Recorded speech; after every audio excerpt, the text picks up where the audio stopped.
umaga. Tayo ay patuloy na manalangin sa Panginoon ngayong gabing ito. Panginoon, patuloy namin inaanyayahan ang iyong Espiritu sa aming kalagitnaan. Kung paano ka, Lord, kumikilos ng mga nagdaang araw, kung paano ka kumilos sa mga Christians, Lord, kung kaya nagkaroon ng revival. Dalangin namin, Lord, sa gabing ito, ganun pa rin, Lord, ang mangyari sa aming mga buhay. But in a different way, Lord, we believe na meron kang gagawing bago sa aming mga buhay, sa aming kalagitnaan. At patuloy ka rin, Lord, kikilos sa aming isipan, anumang stronghold ng kaaway, hindi makakapangyari, hindi magkakaroon ng retaliation sa word mo, kundi, Lord, makakapenetrate ang iyong salita sa puso ng bawat isa sa amin. And Lord, dalangin namin, pagkarinig nila ng iyong mga salita, maranasan nila na revive sila spiritually. Strengthened sila, Panginoon, sa lahat din ng mga problema at pagsubok na kanilang pinagdadaanan. In Jesus' name we pray. Lahat tayo magsabi ng Amen and Amen. Ayan, fist bump mo lang muna yung mga katabi mo ngayong gabing ito. Praise God. At nandito po ang bawat isa sa inyo. Welcome po sa ating church. And ito na po yung last sermon series natin, ng Tuesday midweek natin. Ang naging paksa natin or tema for the past few weeks ng buwan po na ito is all about lalim. Sabihin nga natin, lalim. So bakit lalim, Pastor? Kasi ang lalim, alam natin, hindi lahat ng tao gusto ng malalim. Hindi lahat komportable sa malalim. Pero yung mga tao lang, pagdating sa tubig na pumupunta sa malalim, yung mga tao na kung saan meron silang confidence, trained sila, at mga nagiging proficient sila sa ginagawa nila. Kung kaya dito makikita ang tinatawag na maturity. Kapag bata pa, sinasabi, huwag ka pupunta sa malalim. Tama ba? Yun yung madalas sinasabi kapag lalangoy ang isang bata. Pero kapag medyo matanda na at marunong na siya sa kanyang ginagawa, ang yayaan na, tara, dun tayo sa malalim. At ganun din, ang bawat Kristiyano dapat lumalim sa ating relationship sa Panginoon. Kung kaya naging paksa natin nung unang week is all about lalim sa salita. Sino nandito nung time na yon? Lalim sa panalangin ng pangalawa. Tapos nung nakaraang linggo, lalim sa pagsunod.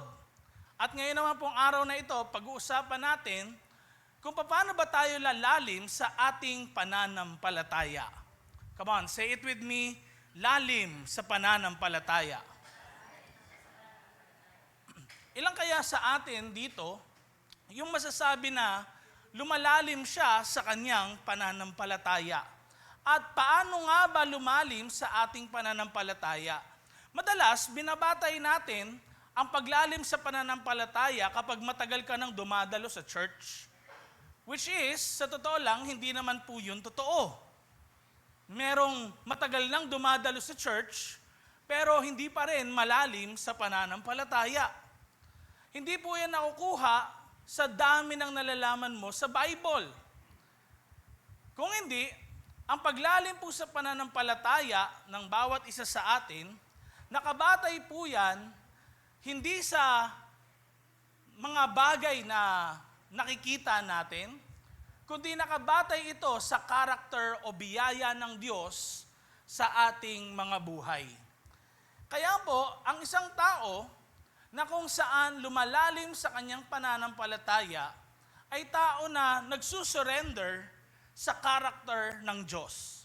Hindi po siya yung parang ma-pride na marami akong alam, matagal na ako sa church. Actually, yun yung mga bagay na napagmamayabang natin sa mga tao. Pero hindi ibig sabihin nun, lumalalim ka sa iyong pananampalataya sa Diyos. Tandaan niyo po, si Paul sa Romans chapter 1, verse 17, ang sabi niya, for in the gospel, the righteousness of God is revealed. So, sa mabuting balita, yung katuwiran ng Diyos ay nahayag. Anong sabi daw?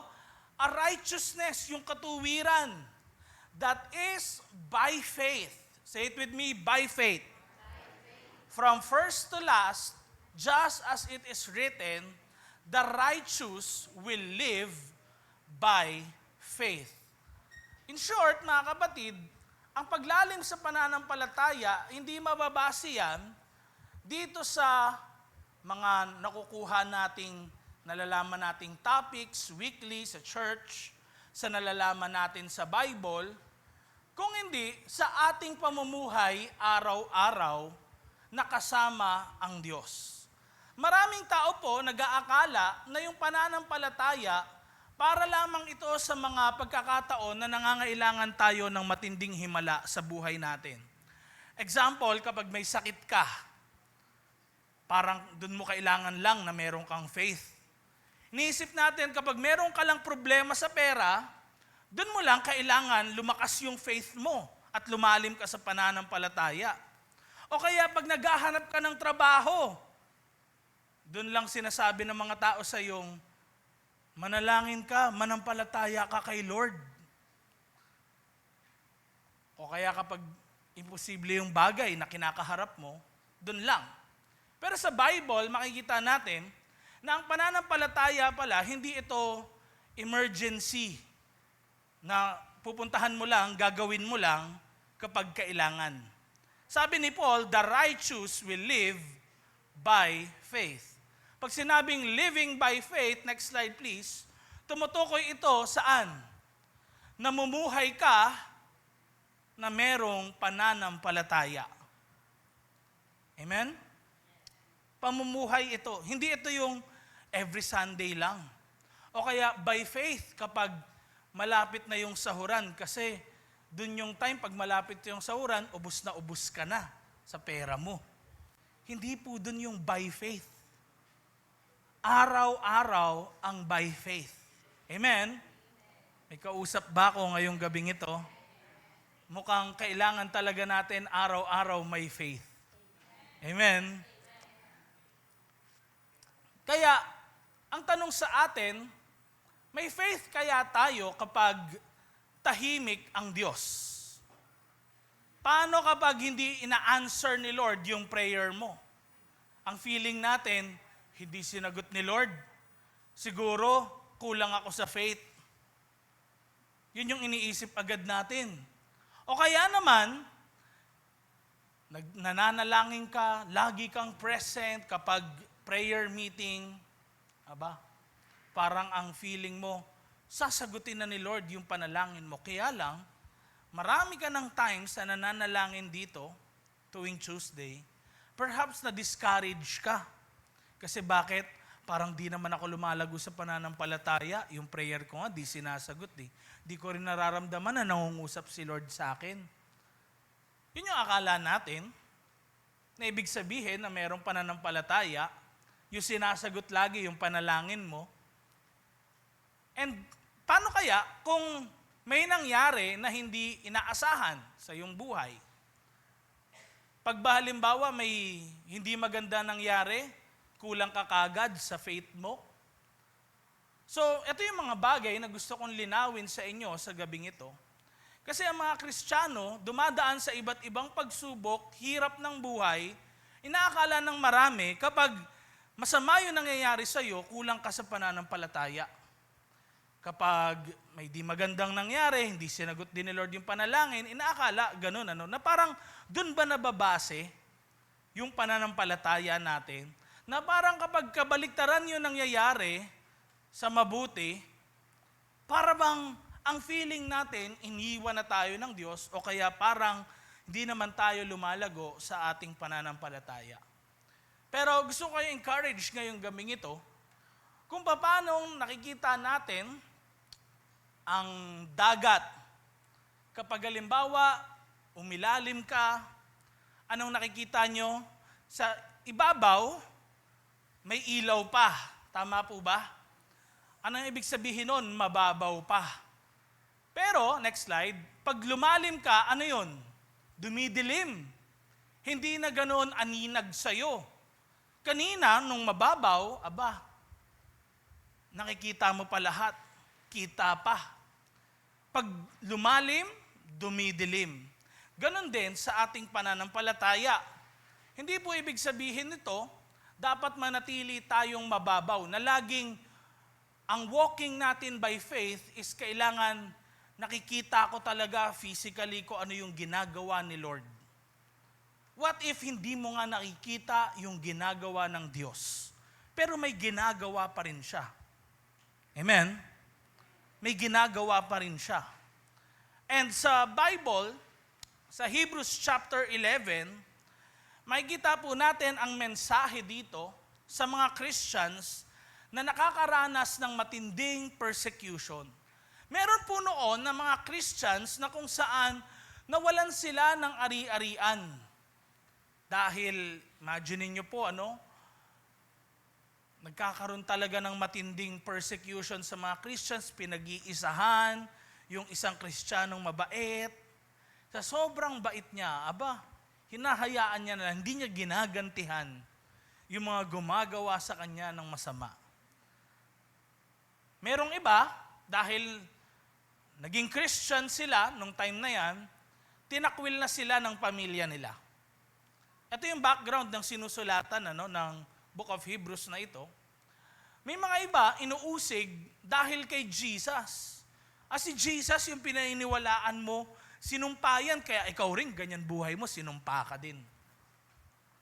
At merong iba, dahil sa matinding persecution, nakikita nila, mahal nila sa buhay, churchmate nila, kaibigan nila, magkangitian pa sila. Tingnan mo nga, ngitian mo nga yung katabi mo ngayon. Ayan. Di ba, nagkangitian kayo, parang ganun din sila. Pero ito matindi nung time nila. Nagngitian sila noon, tapos kinabukasan, hindi niya na nakikita yung kangitian niya. Dahil bakit? Pwede pong dinakip na, pinugutan ng ulo, pinarusahan, kinulong.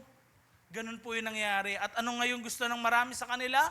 Gusto nilang bumalik doon sa dati nilang relihiyon kasi yung pagiging Christian parang isang krimen. Imagine niyo, ganyan yung nararanasan ng mga sinusulatan ng author ng Book of Hebrews. Kung kaya, dito natin makikita sa chapter 11 na ito, ang tatlong paraan kung paano tayo lalalim sa ating pananampalataya. Okay? Tatlong paraan. Paano tayo lalalim sa ating pananampalataya? Actually, mahirap to gawin. Not unless ang Diyos talaga ay magbiyaya rin sa ating mga buhay. It is by grace nga that we have been saved. At una, sa paraan na ito, kung paano tayo lalalim sa pananampalataya, ay maniwala tayo sa pangako ng Diyos. Naulit ko po, maniwala sa pangako ng Diyos. Ang faith po, gusto kong linawin una sa lahat, pag sinabing naniniwala ka sa pangako ng Diyos, hindi po ibig sabihin ito, naniniwala ka sa sarili mo. Okay? Maging malinaw sa atin yan. Kasi minsan, may nakikita ako sa Facebook, nagpo-post, gusto ko lang komenta.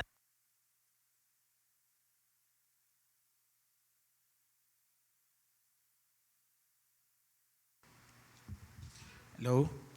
So gusto ko lang komentan minsan, kaya lang naiisip ko, baka maraming makakita, tapos may iba pang mga diskusyon ng habang mangyari. Pero gusto ko po ngayon, maintindihan ninyo na ang faith po, hindi yan paniniwala mo sa sarili mo dahil mababatingin mo sa sarili mo. Hindi po yun yung faith. Na believe in yourself. O kaya, think positive ka lang. Yan yung faith. Hindi po ganyan ang faith na tinuturo ng Bible. Hindi po ito yung parang lagi na lang, dapat positibo lang sa lahat ng iniisip mo. Na pag nakapag-isip ka ng negative, kahit yun naman yung katotohanan, wala ka ng faith. Yun yung iniisip natin madalas, di ba? O halimbawa, ganito, hinuli si Papa kasi nakita na nagdroga. Sabi naman nung nanay mo, wag mo sabihing nahuli. Kasi pag nahuli, sabihin nun, wala kang faith. Sabihin mo, nakalaya. Di ba, ang hirap, magko-conflict yung katotohanan tsaka yung faith mo. Ganun ba talaga ang faith? Hindi po yan positive thinking. Okay? At lalo na po, hindi yan tinatawag na manifesting. Nag-post ka noong 2011, mag-aasawa ko ako ng 2026. Nag-asawa ka nga ng 2026 at nangyari. Hindi po yan faith. Okay? Hindi po yan faith yung manifesting. Actually, yung manifesting po ay tinatawag na witchcraft yan. Hindi po yan actually yung tinatawag na biblical faith. Kung ganyan lang ho kadali na makuha yung mga bagay-bagay sa ating buhay, aba lahat na tayo mag-manifest. 'Di ba? Pero hindi naman ganyan ang tinatawag na faith. Kaya haharap ka sa salamin, mamanifest mo yung magiging asawa mo, afam. Sabihin mo, afam, afam, afam, gaganon ka sa salamin. Hindi po yun ang tinatawag na faith. Amen? Parang Pastor, hindi pala yun? Ito po ang faith. Ang faith sa Bible ay madedefine sa Tagalog na pagiging sure. Sabihin nga natin, pagiging sure.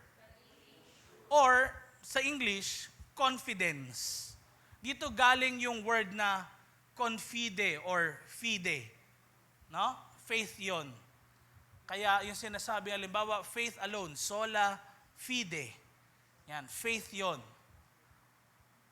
Ito yung faith, pagiging sure or confident. Hindi ito yung may tiwala ka sa sarili mo, na parang gano'n, think positive. Kung hindi, ito po yung pagiging sure sa isang bagay, may confidence ka dahil merong ebidensya.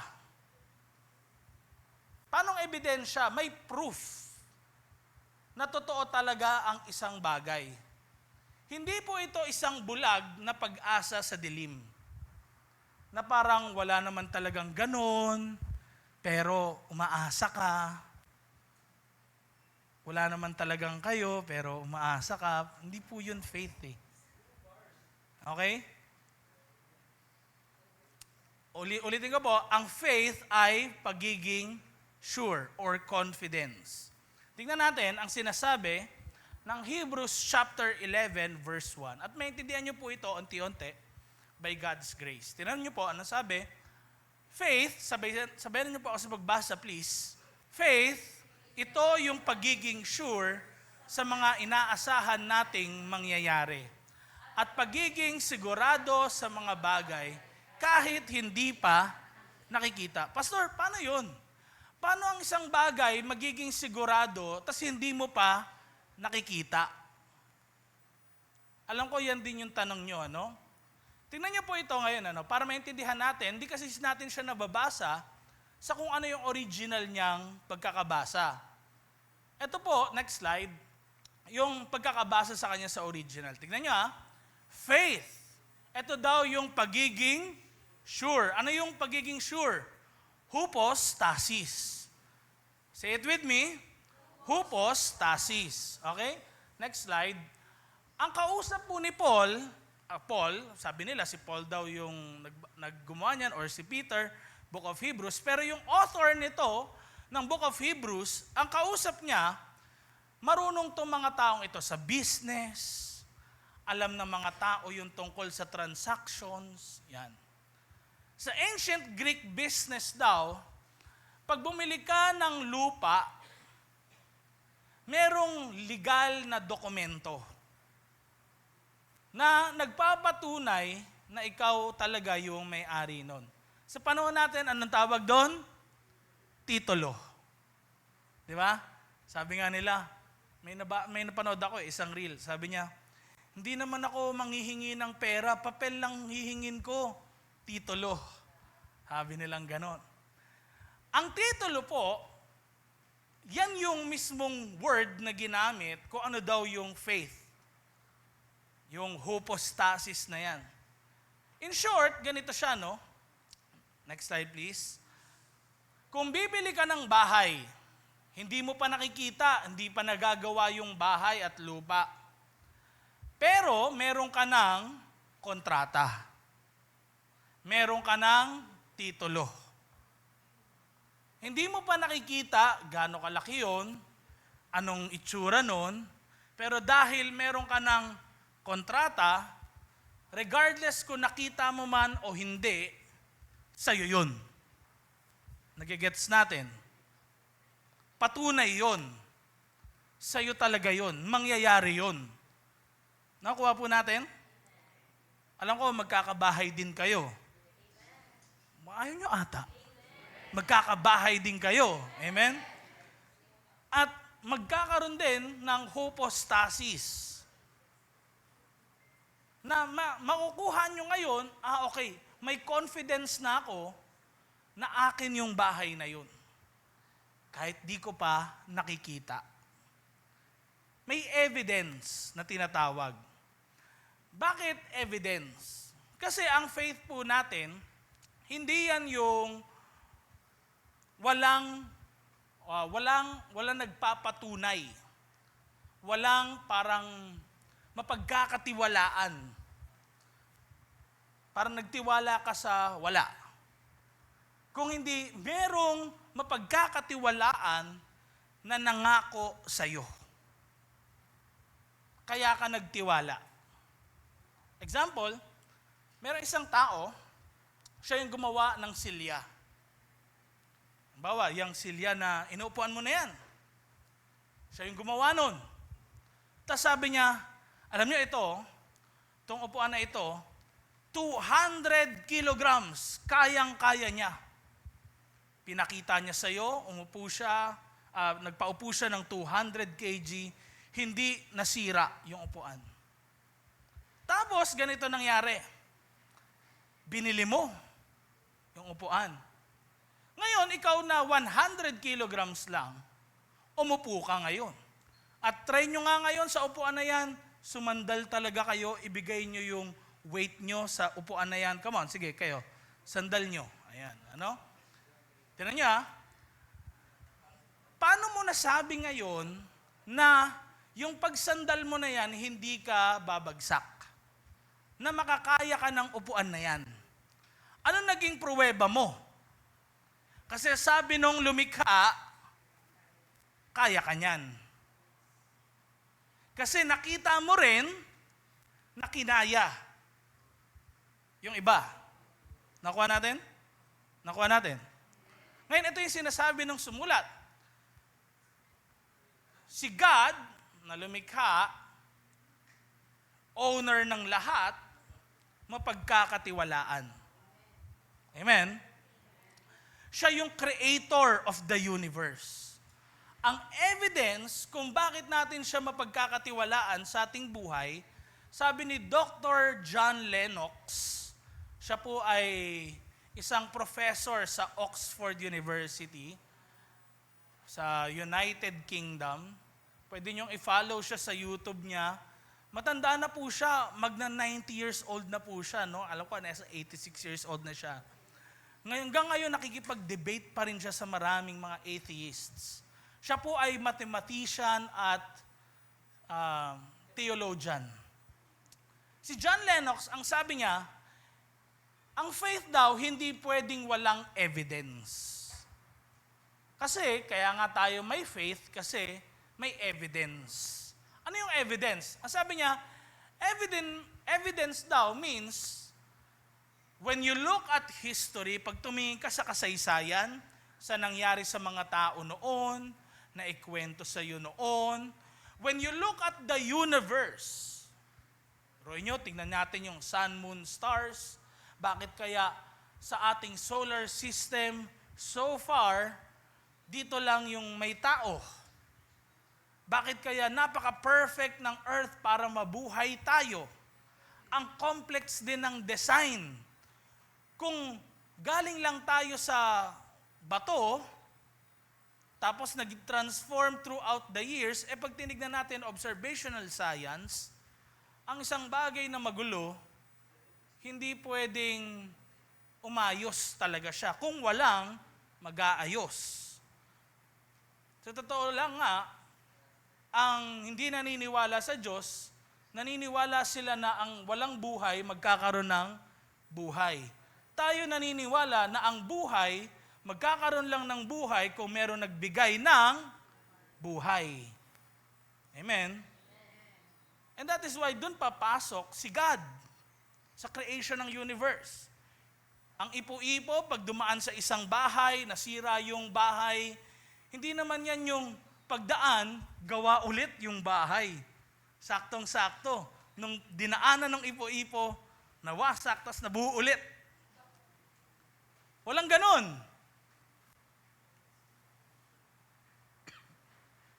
Next, ano yung sabi?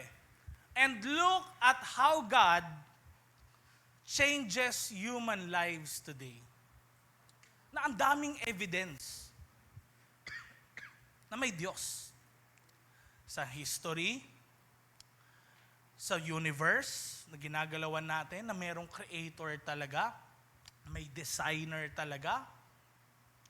Tapos, nagbabago ng buhay ang Diyos. Lahat ng clues na ito daw, sabi niya, nagpo-point sa iisang conclusion. Anong conclusion yon? May Diyos na may lalang ng langit at lupa. Amen? Kaya, yung pangako ng Diyos, kaya siya nangako sa atin, mapagkakatiwalaan natin yung pangako niya, kasi bakit? Siya yung manlilikha ng mundo. Siya yung Diyos na nagbibigay ng buhay. Siya yung Diyos na makapangyarihan sa lahat. Siya yung Diyos na may lalang sa lahat. So, kung siya ay all-powerful, all-knowing, lahat ng mga yan, na-discover na nga lang natin yung physics, yung math, na-discover na lang natin yan lahat eh. Pero prepared na yan. At ang tanong, wala ba talagang Diyos? Ibig sabihin, kung walang Diyos, aksidente lang lahat. And mahirap talaga paniwalaan yung bagay na yun. May nag-ordain, may nag-ayos, merong nag-design. Amen? Now, kung paano rin, tayo daw ay nagtitiwala, next slide, sino sa inyo bumibili sa Lazada, Shopee, TikTok? Ano? Paano ka nakaka-sure na halimbawa nakalink doon yung Shopee Pay Later mo, yung GCash mo? Paano ka nagtitiwala na yung isang seller doon na binibilan mo madalas ay magbibigay sa iyo nung dapat na in-order mo? Paano mo mapagkakatiwalaan yon? Saan? Evidence. Anong titignan mo? Reviews. Anong sinasabi ng mga tao na to? So, nakita nyo ngayon tayo ngayon will look at the Bible. Bakit? This is one of the evidence na mayroong mga taong may sarili silang experience with God. Nakuha natin? And dito natin matitest.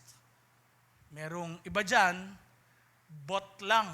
Ibig sabihin nun, yung hindi talaga tao yung nag-comment, makikita mo, parang paulit-ulit lang yung sinasabi nila, ganyan.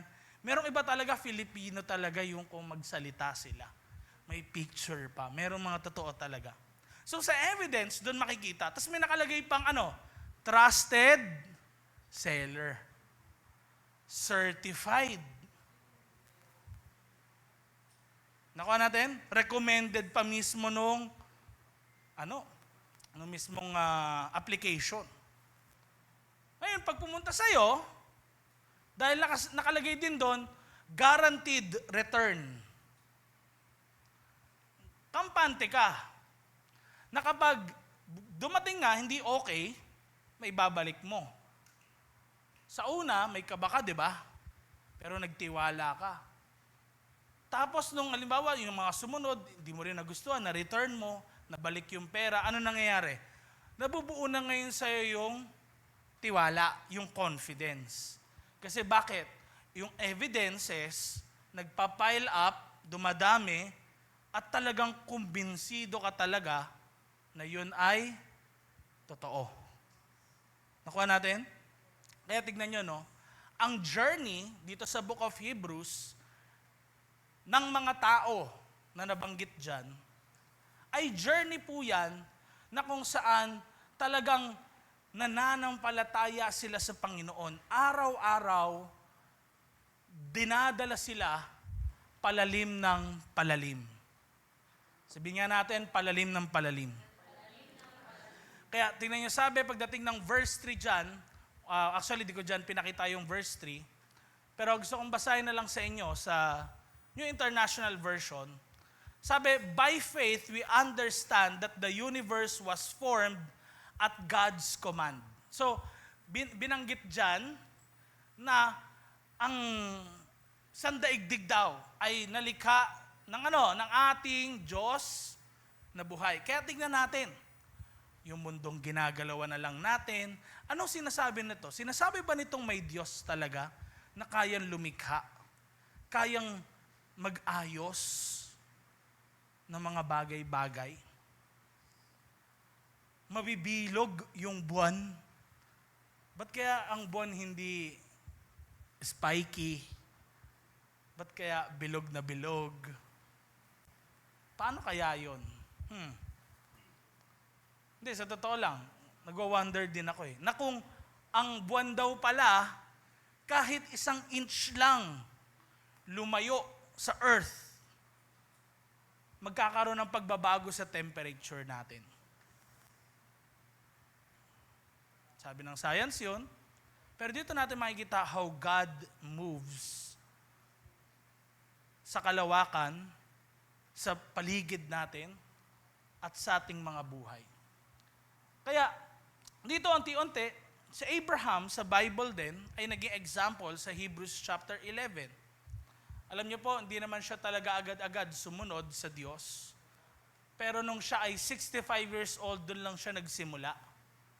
Tapos, nung namatay yung tatay niya, wala pa rin siya doon sa pinangako ng Panginoon. Parang may pagtigil pa rin si Abraham. Pero nade-develop ang faith. Amen? Nade-develop yan. Next slide. Kaya, papasok dito, kung paano tayo lalalim, number 2, hindi lang tayo dapat maniwala sa pangako ni Lord, kundi magtiyaga tayo na mabuhay para sa Diyos. Ulit ko po, magtiyaga na mabuhay para sa Diyos. Ano ulit yung number 1? Maniwala sa pangako ng Diyos. Pangalawa, magtiyaga na mabuhay para sa Diyos. Verse 8, ang sabi sa Hebrews chapter 11, tingnan nga sabi, dahil sa faith. Saan daw dahil? Sa faith. Ano daw? Sumunod si Abraham nung pinapunta siya ng Diyos sa lugar na pinangako sa kanya. Iniwan niya ang bansa niya. Kahit hindi niya alam kung saan siya pupunta. Ang pinagkatiwalaan ni Abraham, hindi yung nakita niya may lugar doon. Ang pinagkatiwalaan niya, yung alin? Pangako ng Diyos.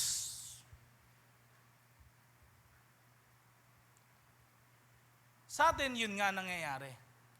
To see is to believe. Pero kaya tayo nagbi-believe, kasi bakit? Yung pinagkakatiwalaan natin, yung pinapaniwalaan natin, alam natin siya ay tapat. Alam niya yung best. Ang pinagkakatiwalaan natin, yung nakita na natin yung ebidensya ng gawa niya sa mundo. Amen? Yung pinagkakatiwalaan natin, yung makapangyarihan sa lahat. Ang sabi dito, kahit hindi niya pa alam kung saan siya pupunta. So, may ginawa siya. May ginawa si Abraham. Siya ay umalis. Humakbang. Naglakad. Nag-travel. At unti-unti lang hanggang sa makita niya yung lugar na pinangako ng Diyos sa kanya. Dito natin makikita isang mensahe para sa bawat isa sa atin na nandito na po pwede nag-i-struggle ka sa faith mo kay Lord or sa promises ng Panginoon sa buhay mo. Nire-remind tayo to focus on the present. Natusan ka ni Lord, mag-start ka ng business. Ano yung first step mo? Nag-register ka na ba? Inayos mo ba kung magkano yung pricing mo? Anong gagawin mo? May Facebook page ka na ba? May contract ka na ba? May accounting ka na ba? Na books. Inayos mo ba yung BIR nyo? Yung yung stall mo. May steps. At ito mag-focus ka sa kung anong kaya mong gawin ngayon.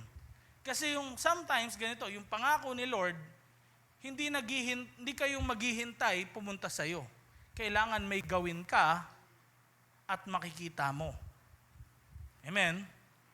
Yung kasi tayo, madalas, pag sinasabing, si Lord may pangako sa buhay ko. Gagamitin niya ako para daw maging worship leader. Naka-receive ka ng ganun. Kaya lang, kung wala ka namang ginagawa towards the promises of God, hindi ka talaga rin naniniwala na mangyayari sa iyo yung bagay na yun. Kasi kung naniniwala ka, meron kang gagawin. Amen? You focus on the present. Sinabi sa kanya ng Diyos na meron siyang magiging bayan at si Lord yung magde-design nung kaharian na yon, nung pundasyon na yon, lahat-lahat. Hindi maghihintay si Abraham na lumapit sa kanya yung bagay na yun. Sino dito sa inyo dumalo nung morning service nung Sunday? Taas nga kamay, mga nakadalawang service. Okay. Sino yung tinuro ko? Si Joseph. Tira niyo sometimes pag naging komportable tayo sa kung nasaan tayo, na naginip si Joseph, sumunod sa kanya, lumuhod sa kanya yung mga kapatid niya, lahat, mga bansa. Kung naging komportable tayo sa kung nasaan tayo, si God, yung minsan, magdadala sa atin sa mga hindi komportabling sitwasyon kung ayaw natin talaga sumunod.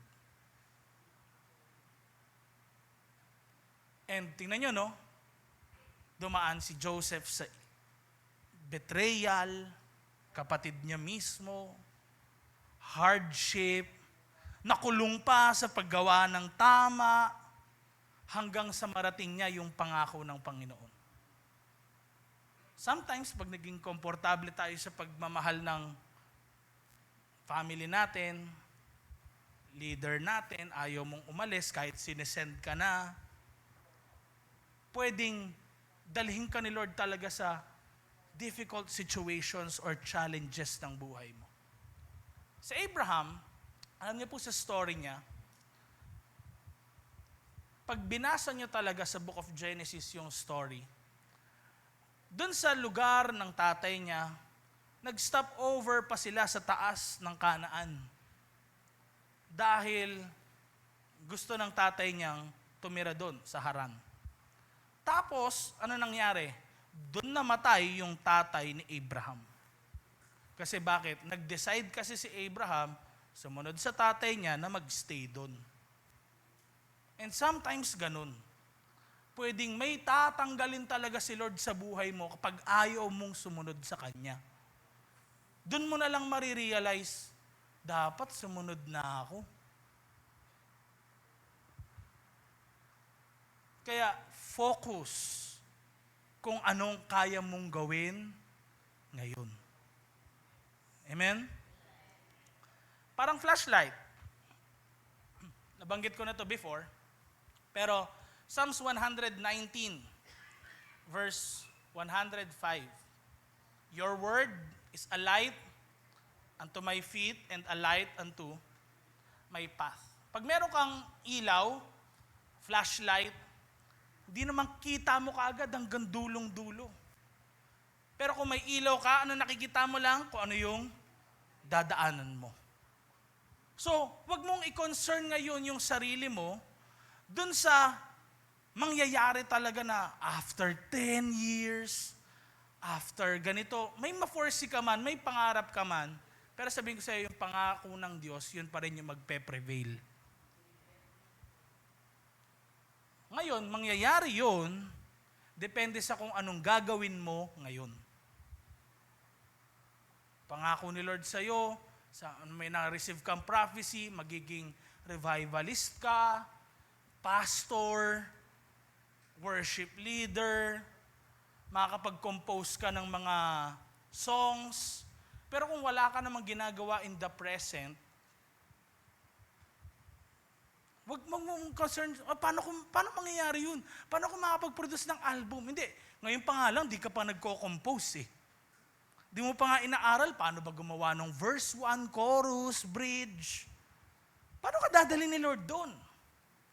Ngayon, kung ayaw mo, baka magulat ka. Sisipain ka na sa trabaho, kahit anong trabahong pasukan mo, wala pa rin mangyari. Tapos aasa ka sa magulang mo, parang dadaan ka katulad ni Joseph sa ganun. Kasi ayaw mo nga sumunod dun sa plano ni Lord eh. Kaya I believe there is a God-given message sa buhay ng bawat isa sa atin.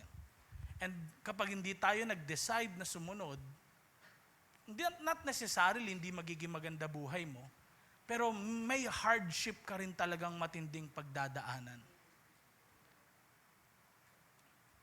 Kaya, next slide. Ang paglago sa pananampalataya po ay hindi pagiging alam ang lahat. Naulit ko, ang paglago sa pananampalataya ay hindi pagiging alam ang lahat. Yung maraming alam sa Bible, wow, dami niyang alam na memory verses. Kabisado niya, ito lahat ng verse. Wala pong masama magkabisado. Amen? Kasi nga, kailangan natin ng Word of God. Wala ring masama na ang faith mag-arise sa puso mo when you hear and hear the Word of God. Walang masama doon. Pero hindi ibig sabihin may alam ka, lumalago ka. Kasi mayroong mga taong may alam, pero pagdating sa pamumuhay, hindi sinusunod yung alam nila. Marami silang alam sa Bible, marami silang alam na pangako ni Lord, marami silang alam na word ni Lord sa kanila, pero hindi naman sila sumusunod sa Diyos. Ang merong lumalago sa pananampalataya, patuloy sila na sumusunod sa Diyos na nakakaalam ng lahat. Kahit hindi pa nila alam yung mangyayari talaga na kabuuan. Amen? Tingnan nyo, ang sabi, verse 9, Hebrews chapter 11, dahil sa faith niya, namuhay siya na isang dayo sa lupang pinangako ng Diyos sa kanya. Sa tent siya tumira, gaya ni na Isaac at Jacob, na tumanggap din ng kaparehong pangako sa Diyos. Verse 10, anong sabi? Sabay-sabay natin basahin. Hinihintay kasi ni Abraham yung city na matatag ang pundasyon, at ang Diyos mismo ang nag-design at nagtayo. Take note, yung word dyan na naka-highlight, hinihintay. Sino sa inyo naghihintay sa promises ni God? Alam ko, lahat tayo, pwedeng nandoon sa situation na naghihintay din tayo sa promises ni God. Ano kayang plano ng Diyos sa buhay ko? Ito ba yung career path ko? Ito ba yung gagawin namin mag-asawa? Lilipat ba kami ng bahay? Mag-change ba talaga kami ng namin? ng career namin, ng business namin, ng gagawin namin ngayon, ng plans namin. And parang ganun din. Katulad ng kay Abraham. Tignan niyo sabi dito, hinihintay ni Abraham.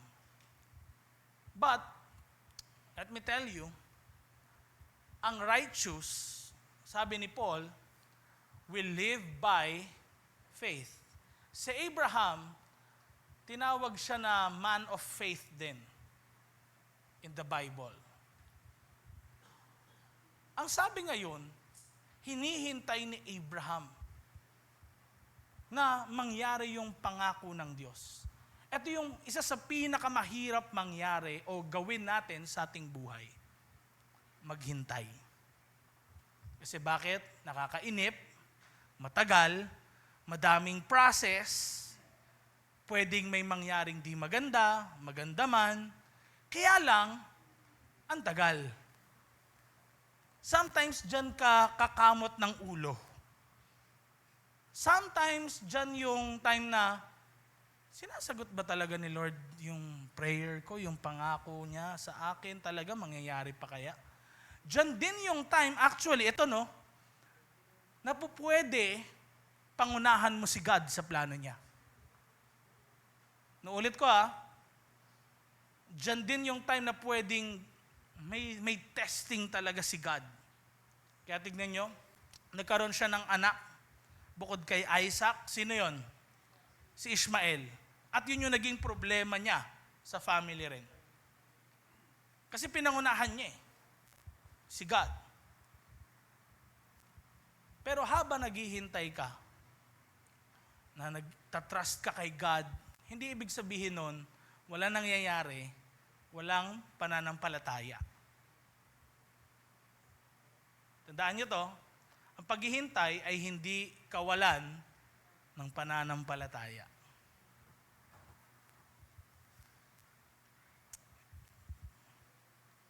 Bakit?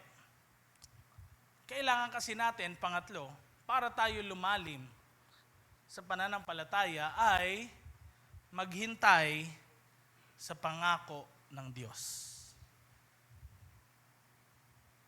At ito yung message ng author ng Book of Hebrews sa mga Christians na nakakaranas din na parang ang tagal naman ng pangako ng Diyos.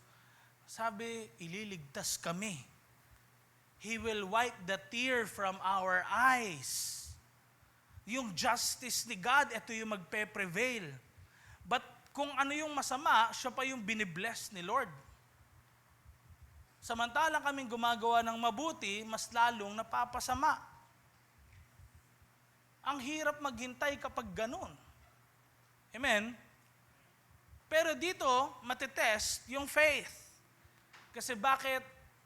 Sometimes, yung paghihintay, hindi lang sa lifetime mo. Ito kung may pangako si Lord sa iyo, sometimes, hindi yun sa lifetime mo. Naulit ko, minsan may na-receive kang promise ni God tungkol sa family mo, sa buhay mo, akala mo ikaw yun. Kay Abraham, actually, akala natin mangyayari sa kapanahunan niya. Pero patay na siya, hindi pa rin nangyayari yung pangako ni Lord. Nawala ba yung faith niya? Tingnan nyo, next slide. Anong sabi sa Hebrews 11, verse 13? Lahat ng mga taong ito, yung mga nabanggit, si Abel, yan, etc., Abraham, Isaac, Jacob. Sabi ngayon, lahat ng mga taong ito, ito niya, namatay sila na may faith. So, namatay sila na sure sila. May confidence sila. Pwedeng di mangyari sa lifetime ko, pero si God, papangyarihin niya yun. Amen? Pwedeng hindi mangyari ngayon, pero alam ko si God, papangyarihin niya. Makikita ko rin. Ito rin yung nakalagay. Hindi nila natanggap yung mga pangako ng Diyos. Kung di natin natanggap yung pangako ni Lord in our time, huwag niyo isipin parang si God, hindi naman siya totoo sa pangako niya. Kasi yung pangako na yon, hindi naman nalilimitahan si God on the physical. Tingnan niyo sabi dito, next na sentence, masaya na sila kahit nakita lang nila sa malayo ang mga yun. Take note, sabi, nakita lang nila sa malayo ang mga yun. Tignan nyo, si Abraham, namatay siya. Pangako ni Lord sa kanya, magkakaroon ng pundasyon, tapos matatag na city, na si Lord yung may design sa kaharian na yon. Namatay si Abraham, di niya nakita. Pero ba't sabi dito ngayon, masaya na sila kahit nakita lang nila sa malayo? Ibig sabihin, patay na si Abraham. Pero si God, pinakita niya kay Abraham na nangyari yung pangako niya sa kanya.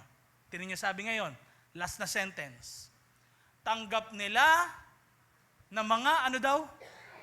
Na mga dayo lang sila.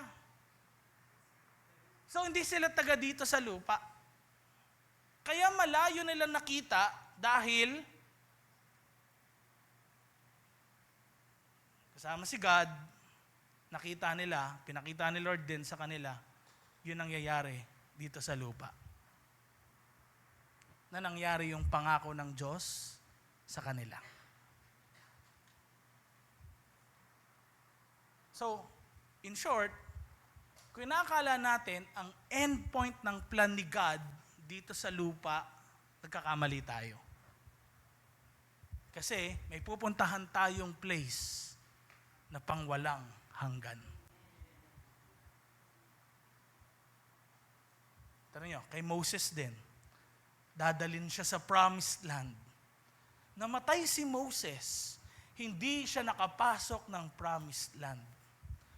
Pero doon sa transfiguration ni Jesus, si Elijah at si Moses katabi niya. Saan si Moses nakatayo ng time na yon? Sa lupain ng Israel. God can do marvelous things beyond sa kapanahunan din natin. Kaya kung inakala natin parang si God hanggang ganito lang, hindi.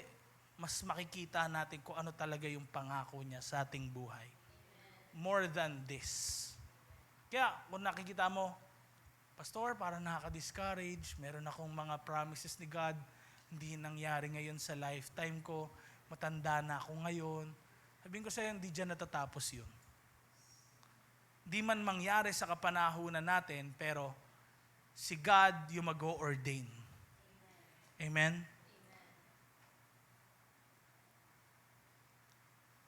Now, ito yung mahirap, maghintay sa pangako.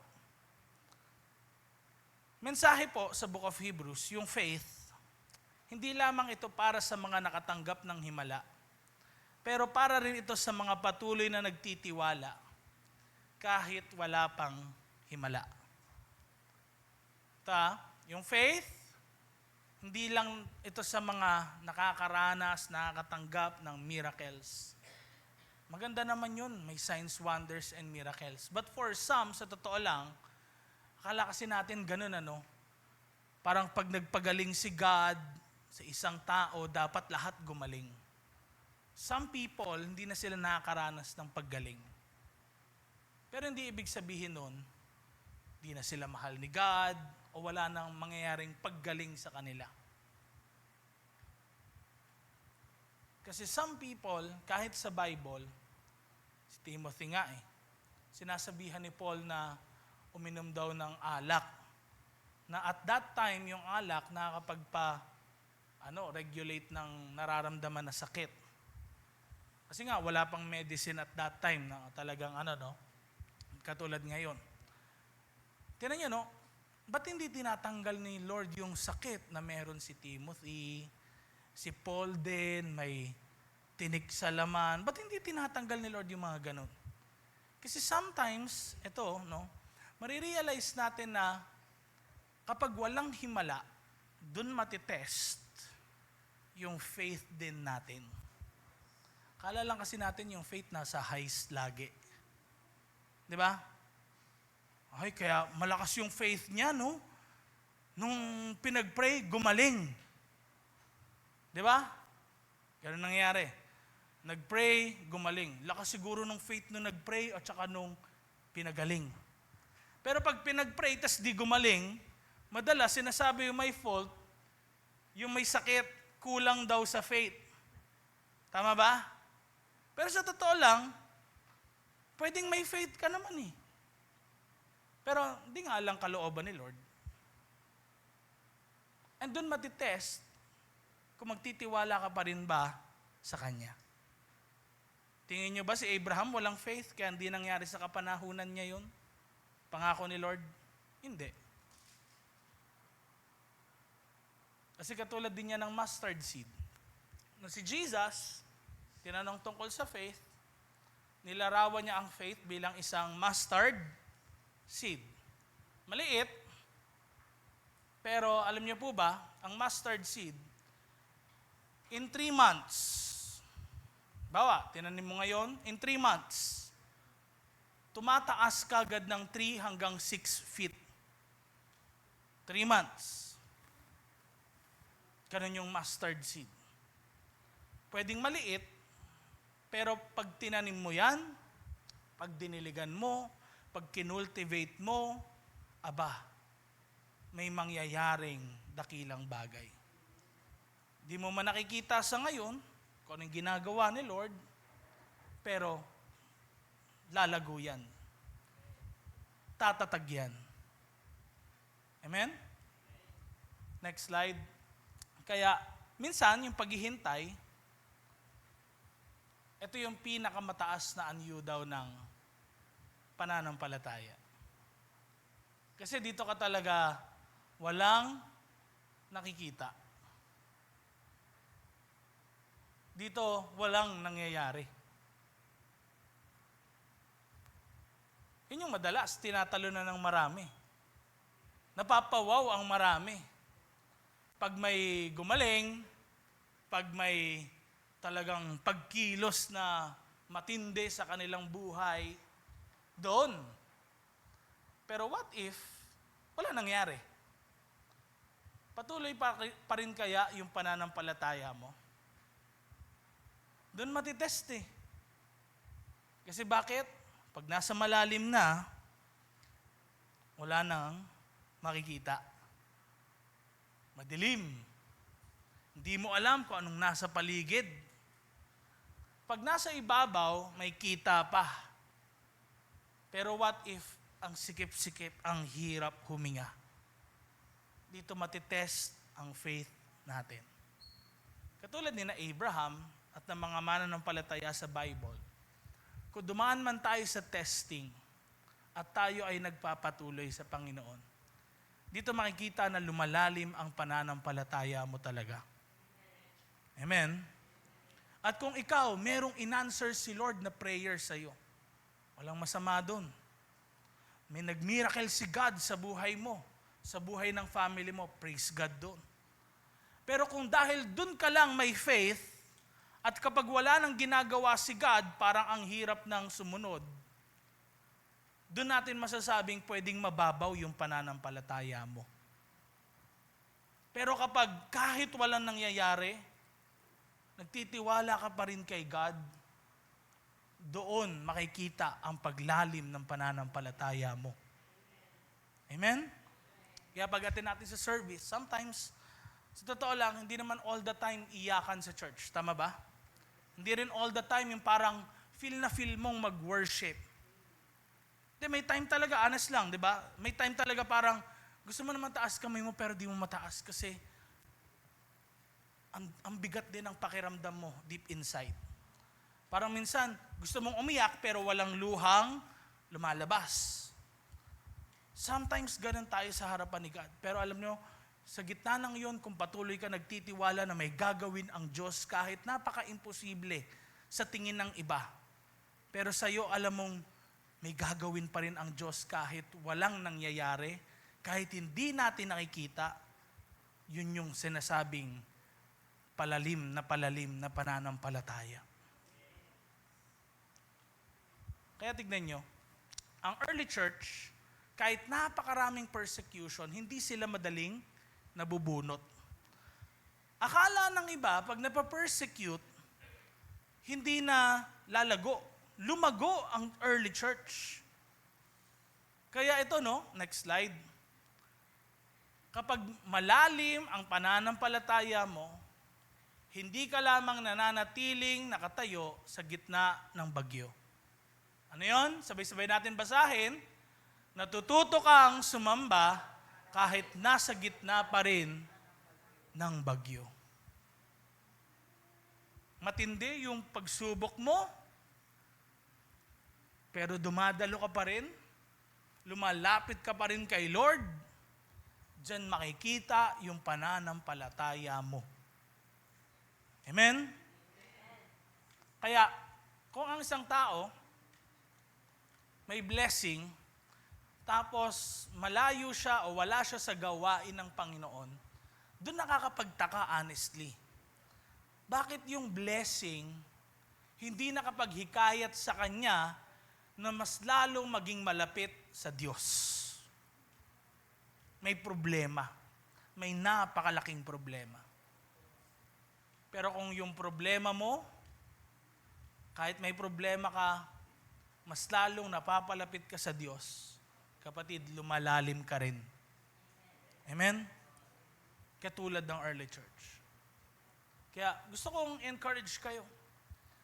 Pwede kayo ngayong Tuesday, madaming pinagdaanan sa inyo agad, Monday pa lang. At pwedeng marami pang pagdadaanan ng Wednesday, Thursday, and Friday. At magkikita na naman tayo ng Sunday. Gusto ko kayo encourage na kahit anumang dumaan sa ating buhay ngayon na pagsubok, gusto kong sabihin sa inyo na kailangan humawak ka sa Diyos. Ano man yung nakikita mong mga pagsubok ngayon, asahan mo na mas malaki ang Diyos mong pinaglilingkuran. Kung meron ka man problems sa relationship, sa sickness, or ano man yun na dala-dala mo, kapatid, put your trust in God. When you say trust, katulad ng sinabi kanina, confidence mo yun. May gagawin ang Diyos. Kahit wala ako nakikita, may ginagawa ang Diyos. Kahit parang antagal, may ginagawa ang Diyos. Amen? Kahit tahimik lahat, may ginagawa ang Diyos. Kaya I believe ganyan. Kahit hindi kayo nag-amen kanina, medyo malungkot ang mga mukha nyo, alam kong may ginagawa ang Diyos. And according to God's Word, hindi naman daw ang salita ng Diyos may iwan na walang mangyayari. Salita ng Diyos yan, parang binhi, di mo nakikita, pero lalago yan sa inyong mga buhay. Tayo manalangin. Lord, ito yung panalangin namin. Tuloy kaming lumago sa pananampalataya. Batid niyo, Lord, yung mga struggles nila. Meron dito, Lord, nag-i-struggle mentally. May nag-i-struggle dito sa identity nila. May nag-i-struggle dito, Lord, nako-compare nila ang sarili nila sa iba. Sometimes yung iba na di-discourage dahil hindi sila nag-a-advance sa career nila. Hindi sila napopromote, ganun pa rin yung kanilang sinasahod. Sometimes may iba dito na nadi-discourage dahil hindi sila nakapag-continue sa pag-aaral. Yung iba na di-discourage siya nangyari sa kanilang family. May iba rin, Lord, na kung saan parang nasishake sila dahil sa problema na mga kinakaharap nila. Pero dalangin ko, Lord, katulad ng amin naging topic, maging malalim po nawa sila sa kanilang pananampalataya. Matuto sila, Panginoon, na maniwala sa pangako ninyo. At mabuhay, Lord, nakasama ka sa kanilang mga buhay. Mabuhay sila, Panginoon, na kung saan naghihintay sa pangako mo. Pwedeng matagal, pwedeng mabilis, pero alam namin, Lord, may nangyayari na. And kung sa lifetime namin, di man namin abutan yung pangako nyo, nagtitiwala pa rin kami, Lord, sa kabutihan mo. Nagtitiwala pa rin kami sa timing mo. Dahil kung paano ka kumilos noon, alam namin, Lord, kaya mo pa rin maghimala ngayon. At kaya mo pa rin, Panginoon, maghimala sa future. Kaya, Lord, dalangin ko po, kung ano man yung burdens ng bawat isa sa kanila, mapalitan ito, Panginoon, ng kapayapaan nagmumula sa inyo. At mag-gesture tayo, kapatid, sa gabing ito, itaas natin ang ating mga kamay as a sign na binibigay mo kay Lord lahat ng mga bigatin mo, lahat ng mga alalahanin mo. Come on, pwede bang sa oras na ito, panalangin mo sa Panginoon, sabihin mo sa Kanya lahat ng mga worries mo sa iyong buhay. Come on, sa isang mahina lang din na boses, come on, banggitin mo kay Lord yung mga worries mo. Gastos man yan, sa relationship, sa kasal, sa bayarin nyo sa bahay, worries nyo man sa school. Come on, bigay nyo kay Lord ngayon.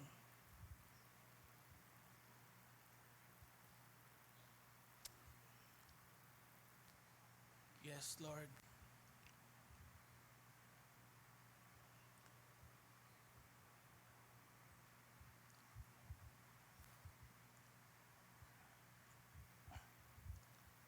Yes, Lord.